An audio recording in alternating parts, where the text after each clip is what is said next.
welcome back to Chapter 2 of, well, I should say, Episode 2 of Hidden Gems for Chapter 2 of RWBY. If you have not seen Chapter 1 analysis video of Hidden Gems thingamajiggy that I did, I'll leave a link up here to that video, so that way you can go see that one as well. And maybe see some things that you have not seen in Chapter 1 that you might have missed. So, if you don't know, and you don't feel like watching this video first, I shall explain what this series is all about, just briefly.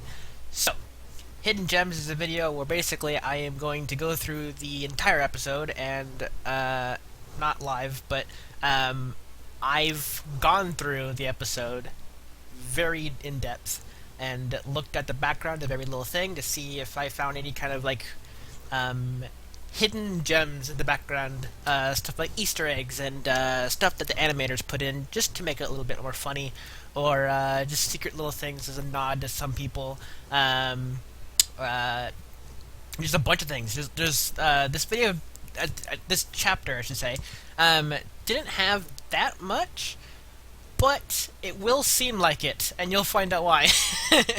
Yeah. So let's get started. So, the first thing we have up is this lovely lady right here, who her name is not actually in the episode. I had to go to the wiki to find out her name. Her name is May, the sniper girl. What I found interesting is right here at this clip right here, you see her like click a thing on the right side, and a blade on like the bottom hilt kind of plops out. So it's not there, and then she like clicks to something or like switches something, and then the blade comes down. So I thought that was really interesting, and that's what she uses to hook on the tree as she's spinning around. But yeah, I thought it was pretty cool. Like my first assumption when I first saw them in Chapter 1, when I was analyzing the video and everything, I found that all their weapons and all Team Bronze, they all seemed very static. They didn't. It's not like Team RWBY, how like the gauntlets all of a sudden turned into like, you know, or like bracers turned into gauntlets, or like, you know, RWBY's weapon is like you know, a block, and then all of a sudden turns into a sniper, and then to a scythe. So like they're very dynamic and very mechanical weapons that rotate and move and transform and everything. Blake's has a double-edged sword, that sort of thing. Weiss has like this spinny revolver on her weapon. But the Team Bronze seemed very static, and but it's very cool to see like little tiny hints like this to just let us know that they do have mechanical stuff that look very static. Because we thought she just had a sniper rifle. That's all she had. So it turns out she's also looks like a battle axe kind of thing, like she can just use the gun as a battle axe kind of thing to hit people with. So, that's pretty interesting. Like I said, just this little tiny snippet. Here, I can show you the GIF one more time. Just a little tiny, you know, few seconds of frame here, where she just kind of clicks and the thing just plops down. You can kind of see at the very bottom. So I thought that was really interesting. So yeah, next up, we have Crowbar. So I'm skipping most of the fight, because there wasn't really anything hidden in the Juniper fight. The only thing that I found was May's weapon, the sniper. So yeah, I might have missed something. I tried really hard to look through that entire fight to see if anything's hidden. There was a couple like animation errors and stuff like that I found, but I'm not gonna mention them because they're just errors. Like they're there because of the program, I'm sure. So and like you have to go frame by frame in order to see the errors, so it's not like a big deal. Anyways, so this scene we have Crowbar, which is someone on the Reddit forum said it's a triple pun. Basically, it's this bar is called Crowbar. It's a bar, and Crow is inside that bar drinking. So it's like a triple pun. I guess, well, a double pun. I don't remember what the third pun was, but yeah. Anyways, so that's a little nod there. It's not really hidden; it's like right there. But yeah, So what I found really interesting about this, and me being an architect, you know my name, Architect Cobra. This building pissed me off. So, or not pissed me off, but it just made me very like, oh my god. Okay, so basically, here's the guidelines of the building. Okay, and here's the broom that here's in. Okay, so just look at that and tell me, just why the room is like tilted and at an angle this way, and it's oh my gosh. Yeah, so I thought that was just something to mention. I'm not gonna like go like I'm not gonna like hardcore just like down him because of that. But yeah. So I thought that was a very interesting style of architecture. So yeah. All right, next up we have this scene, which is just before Team Sun went on the battlefield. Basically, what I saw was this guy, who was in Chapter 4 of Volume 2 in Painting the Town. I believe it was Painting the Town. I can't remember the name of it, but it was Chapter 4 of Volume 2, where Blake and Sun infiltrate the White Fang kind of meetup thing and everything. And she kind of like glances over and sees these people walking in. This is like the exact same model. So I'm wondering if it's intentional, if it was like a nod to that episode. If I'm not sure. Is he actually there as a White Fang like member, like secretly getting intel or something? But that would make sense because Cinder's team's there, so they're getting intel too. But anyways, so yeah, I thought that was really interesting. And before anyone says, "Hey, wait, that guy there looks very familiar. Wasn't he in this scene here?" Well, let me tell you, I have stopped counting him as a hidden gem, and I'll tell you why. First off, Chapter 1, he's there behind Team RWBY, alright? Same with the other guy, but that guy doesn't have horns, so that's a different difference, so it's not the same guy. Another picture here behind Emerald, he's also standing there. Way back there in the way back, you have to kind of, you probably can't see it in this resolution, but if you look back at the episode, full screen and everything, you can see him, he's back there. He's also right there in the stands of the arena, but also, he's also there, there, there, there, there, there, there, there, there, there, there, there, there, there, there, there, there. He's back there in episode or chapter 1. No, chapter 2. Yes, that one's chapter 2. I forgot to put the little thing there. I'm sorry.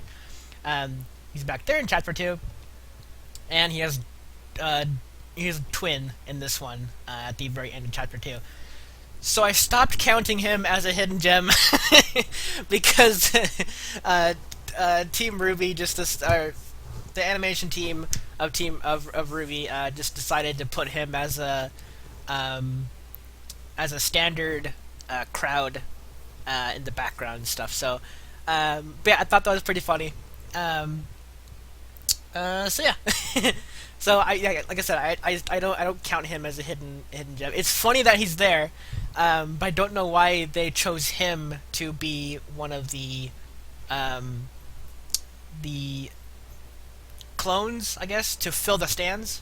Because if you don't know, many animators, they instead of animating and designing every single person in a crowd, they take like a set number of them, like maybe 10, 20, that kind of thing, and then they just copy paste those models in different positions.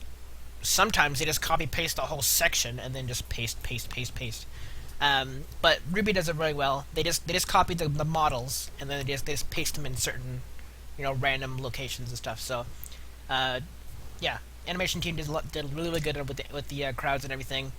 Even the what the models do is also random, I think, too. A lot of the models that are the same, they have different animation that they're doing too. So I thought that was pretty cool. But yeah, so I stopped counting him. So yeah. Okay, next up we have Team Indigo. Jesus Christ. We have Team Indigo. We do know their names. So this is the scene right when Neptune was kind of like hitting on the girls and saying hands above the waist kind of thing, that kind of thing. I highlighted this scene because it's really, really funny. Gwen on the left side there, you can tell that she's very, and she seems shy. Her face kind of seems like a kind of shy girl, or shy that Neptune was hitting on him. I think is what I'm getting at. And then we have Nebula, the leader, who seems to be pretty either happy or just entertained by the fact that Neptune hit on him, or is I don't know. But she has a smile, a grin on her face right now. And then we have Dew and Octavia both, who seem very angry or mad or pissed or displeased with the fact that Neptune hit on him. So yeah, I thought I like to just highlight that to their facial features are really, really, really, really good this episode. This team was really, really cool. If you don't know, this team was made by some Indiegogo backers for Laser Team, and so two people got to voice them, and then some backup voice actors helped out with certain clips in the show and everything. But yeah, so this whole team was designed by Indiegogo backers, and they're very, very detailed, and they all have personality, which is like really, really cool. So yeah, like Nebula seems like the leader. Nebula, she seems to have kind of a quirky kind of personality to her, just her animation and her facial animations and everything. So it's very, very cool to see like fan-made characters put in the show that actually have depth to them, and yeah, so I thought that was pretty cool. So yeah, next up we have this scene where when the desert module lifted up off the ground, and everyone, when the sun like appeared in the sky, everyone put their glasses on. What I want to highlight is at the very top left there, you might notice that a particular certain kind of suit. That's right.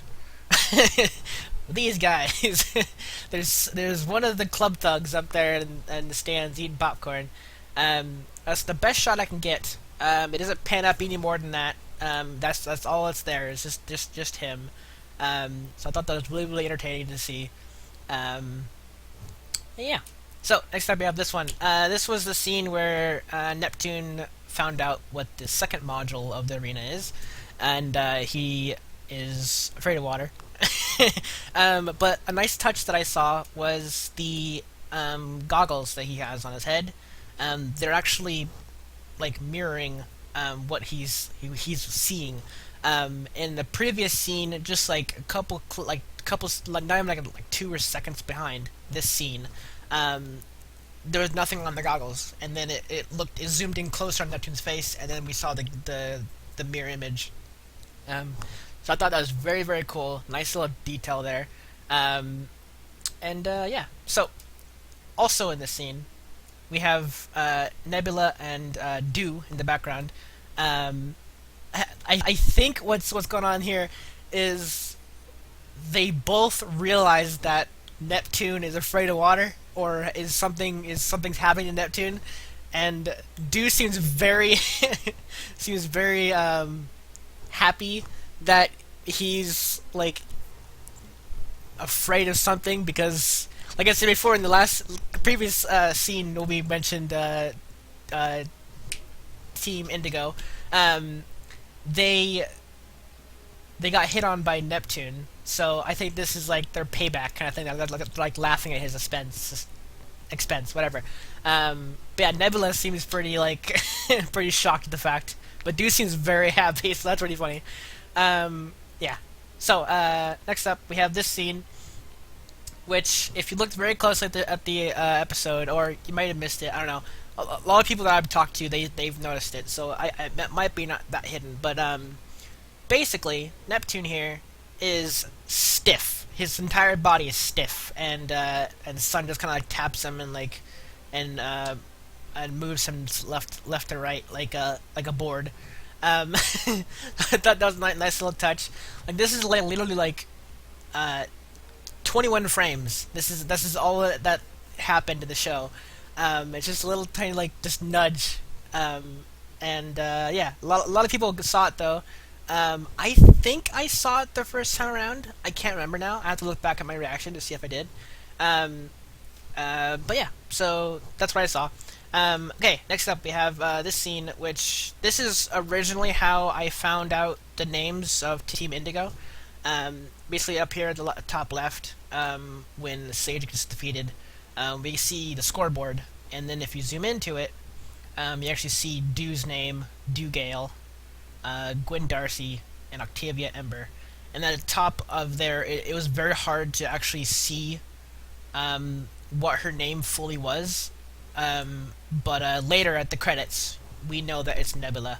So yeah, also the pictures are right next to it, so that's how we know who's who. So Dew's the green, Gwen's the dress, the knife dress, and then Octavia's the sword, and then Nebula's, of course, the missing one, so we know that Nebula is the leader with the crossbow. Also, we also know that Scarlet and Sage's last names. Previously, we didn't know their names before, their last names. So we have Sage Ayana and Scarlet David that I saw when I also saw the names of Team Indigo. So I thought that was very, very cool. If you've seen the 24-hour live stream that happened the 7th and 8th, team, or the animation team, not the whole animation team, but the writers of the show came on and they talked about a little bit about these characters, Sage and Scarlet, like very briefly. Scarlet is his character is based on Peter Pan, and the name David comes from the person, I guess, who created Peter Pan. His brother who passed away, I can't remember how again, crap. I'm so sorry, but he passed away somewhere, and his brother decided to dedicate Peter Pan to his brother, so he named it Dave. He named Peter Pan David or Captain Hook or something like that. I can't remember now. I'm really bad, sorry. But and that also ties in well with the voice actor for Scarlet, Gavin. His middle name is David, so that ties in pretty well. Also, they talked about Sage. Apparently, Sage is like a very old, an old fairy tale. I can't remember now exactly what it is. I'm sure if you looked up Ayana, Sage Ayana, you might find something, and I'm sure people have gotten great detail on finding who these characters are based off of. But yeah, so Scarlet's a pirate. That's pretty much the thing there. And Sage, I personally don't know exactly what he's really based off of. I haven't looked into it that well, but yeah. So feel free to look at some other people's analysis video on Sage and Scarlet. But that's what I noticed here was their last names, which we didn't previously know. So yeah. Alright, next up we have this scene. This was just after Sun defeated I forgot her name. Octavia. There we go. Just before, or just after Sun defeated Octavia, we see like, this pan shot of Sun overlooking the battlefield and whatever. And what I noticed was Nebula here isn't fighting anybody. She's just hitting air. She's kicking and like punching air. Scarlet in the middle there, I didn't actually highlight it, but Scarlet there in the middle is fighting Dew, and then Neptune is fighting oh my god. Hold on. I freaking forgot. I just said their names. Gwen, there we go. The dress girl. I'm really bad, I'm sorry. So yeah, Neptune was fighting Gwen on the left, and I'll show you here once this GIF kind of loads up. It takes a little bit to load up, I don't know why. But yeah, so Neptune is fighting Gwen on the left, and like, you know, Scarlet and Dew on the right is fighting, and then Nebula's in the middle. She didn't fire anything. She never used her gun. She's literally just like punching like this. She punches twice, I think, like once, twice, and then she kicks. She's totally fighting nobody, which is very funny. And then also some random explosions for no reason. I don't know why. Um, but yeah, so I thought that was pretty funny. Just to see, that's just a little snippet there of Nebula kind of just punch, punch, and then she just kicks for no reason. Um, so I don't know what was happening there, but yeah. So that's what I saw. This is like a very slight like maybe it's an error kind of thing, but I don't know. I thought it was pretty funny. Also, those three little things that you're seeing shoot off towards Neptune. Um, that's Gwen's knives. She holds three knives in her hands. I think always when she like tosses them out. So that's Gwen shooting knives off. That's not Nebula shooting at all. Yeah. So that's what I have. All right, and then next, we have this scene, which basically it just helps my theory on multiple modules later on. Basically, the giant line down the center, like even the sand, you can see the sand's like split. Oh my god! If you hear those beeping, I'm so sorry. Hopefully, I can hurry up and finish this before that gets really annoying. So yeah, the sand is even cut, like like a sliver and everything, and then the water seems like it's cut, but I think it's just the color of the bottom of the ocean or whatever they but yeah, it's just to point out what I said in chapter 1 when I noticed the slits and everything, and module debate and everything. So I really hope there's multiple modules because that would be really, really cool. If it's only 2, then I don't know why they would put a slit in stuff like that. That's still like bonk, like just it. Oh my god, I don't know why. Maybe it's for aesthetic pleasing or something. I don't know. Anyways, so at the very end we have the credits of all the voice actors in this episode, and I wanted to highlight a few. So a couple of these characters were voiced by actual Roosterteeth. Well, yeah, they were actual Roosterteeth members. First, which we have Nolan, which was the stunstick guy. He's voiced by Aaron, who is currently boyfriend of Barbara, sorry, of the voice of Yang. And he does the social disorder on Roosterteeth, and he does a couple other stuff too for Roosterteeth. But yeah, it's really cool to see actual like well-known people in Roosterteeth, getting like a part or something in RWBY.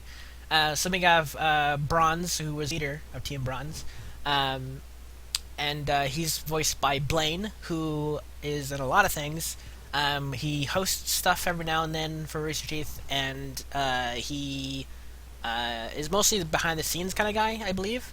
He helps out with productions and stuff. So yeah.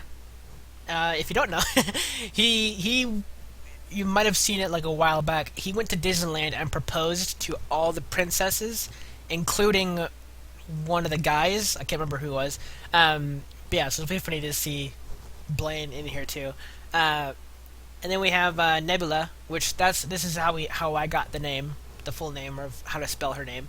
And she's voiced by Kate Warner, which I don't believe is the Indiegogo voice or person, because like I said, Team Indigo was created by Indiegogo people, and then 2 of them got to Dew and Nebula got voice actors from the people that made them. But I think what the wiki said was that Kate Warner and Kim later on, they both are like additional voice actors to kind of like help out in a couple parts because I guess they couldn't get the Indiegogo people back. I think maybe I don't know how that works. Anyways, Kate Warner is like a sub, like an addition to kind of help out because the Indiegogo people weren't around. I don't know the story on that. But yeah, so that's how I got Nebula's full name is right there. And then we know that Scarlet David is voiced by Gavin Free. If you don't know who Gavin Free is, he does Slow Mo Guys. I'm I'm sure everybody knows at least one video from Slow Mo Guys. Either the giant human balloon, water balloon, or uh, just anything slow motion by the Slow Mo Guys. You should know Gavin Free. Um, and then beyond that, in Roosterteeth, he is Achievement Hunter, and he's now the creative director of Roosterteeth. So he's taking over Bernie's job, and Bernie is getting like a promotion kind of thing, or I guess they're splitting up in departments. I think is what's happening. So Gavin's gonna overlook Achievement Hunter. I think Ruby. I'm not sure on that. But then Bernie is going to overlook more the live action kind of stuff. Um, but yeah, so he got promoted. Gavin did. So it's pretty cool to see him actually getting a part in the show. A while back, we found out that Gavin was going to be in RWBY, but we didn't know the character, and a lot of people speculated. One funny picture was going to be a character based on an elephant, and like Gavin was gonna be voicing that, because the big goof that everyone says is Gavin's got a big nose kind of thing. So everyone speculated that it was gonna be a elephant faunus that would have been voicing, but they wanted him to have. Actually, some trivia here. He was supposed to voice Junior in the club, the Yang fought, and talk to and everything. But I guess he did so. Excuse me for the beeping. It's the other computer in the room. Sorry. Anyways, he was supposed to voice Junior, but they said that he did so well that they wanted him to have a bigger role. So they gave the voice of Junior to Jack, which did a very very good job. Been like the manly kind of gang enforcer, mob boss kind of feel, I guess. And then Gavin got this role for Scarlet, which we finally got to get to see. Yeah, so he seems like a very goofball kind of character, kind of pirate lord. He's got that pirate cloak, or not cloak, jacket that he flings off before the fight and everything. So it's very very cool. And then finally we have, or not finally, sorry, not finally. Then we have Do, which again, like I said, with Nebula, is one of the temp. I think. I'm sorry, I don't know fully 100%, but we know that Kim Newman voiced Do in this episode. I don't know if Kim is the actual Indiegogo person they have to voice her, or if Kim was the temporary one that helped out, like kind of spread. I don't know how it works. I'm sorry, but yeah. So, but we got to get the name of Kim. So, and then finally, we have Sage, who was voiced by Josh. He does have a speaking scene. If you don't know, if you go back to the Sun fight, the moment it says 3, 2, 1, go, and then Neptune bolts off to the desert module, and then just jumps on. Sage yells, "What are you doing?" kind of thing. He's like in a very deep grumble voice. So I cannot wait to see Sage, Scarlet, and Team Sun more in this volume. I can't wait to actually hear them talk more than like one or two lines kind of thing. I know Gavin. If you look back at the episode, Gavin Scarlet, he had lots of fight voices. Like he always go like "Heh, heh, heh, heh," and then like you get hit or something like that, and that kind of thing. Scarlet had a lot. Sage didn't have that much because he got hit out of the ring so early. So yeah, I can't wait to see their characters' personality and what they like and dislike and what their fighting styles are like. 'Cause we didn't see Sage at all. He didn't fight a single person. He hit Dew's staff once. That's it. That's all Sage got to do was hit a staff. That's it, and then he got knocked out. Scarlet actually had like a legit pirate fight with Nebula on the ship. So that was that was like the best moment of that fight, was that pirate fight. That was really, really cool. Um, so yeah, that's all I have. And yeah, like I said, this episode didn't really have very many secrets, but there was a lot to explain, so that's why it kind of dragged on for so long. So I know we're already at 30 minutes, so I'll wrap this up quick, I promise. But yeah, that's all I have. So once chapter 3 comes out next week, or this weekend, sorry, I will put up my reaction on Monday, and next Monday, not this Monday, next Monday, when it comes out. And the week after that, I shall put up the Hidden Gems Chapter 3 video, where I go over the hidden stuff of Chapter 3. So, thank you so much for watching.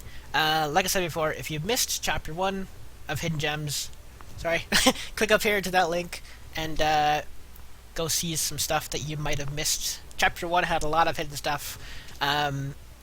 And yeah, I hope to see a lot more hidden stuff in the background of all these episodes. Very, very fun for me, anyways, to look back at the episode and just watch the episode over and over. I have an excuse to like watch the episode over and over again, to kind of see hidden things in the background and everything. At the end here, I wanted to say a big theory of mine. Because there's no RWBY episode that came out this weekend, I wanted to theorize just real quick, just like a little 2-minute spiel. My big theory right now is that Cinder and her team, their main thing that they're doing is they're rigging the fights. I swear they are, because there's a point in Chapter 2.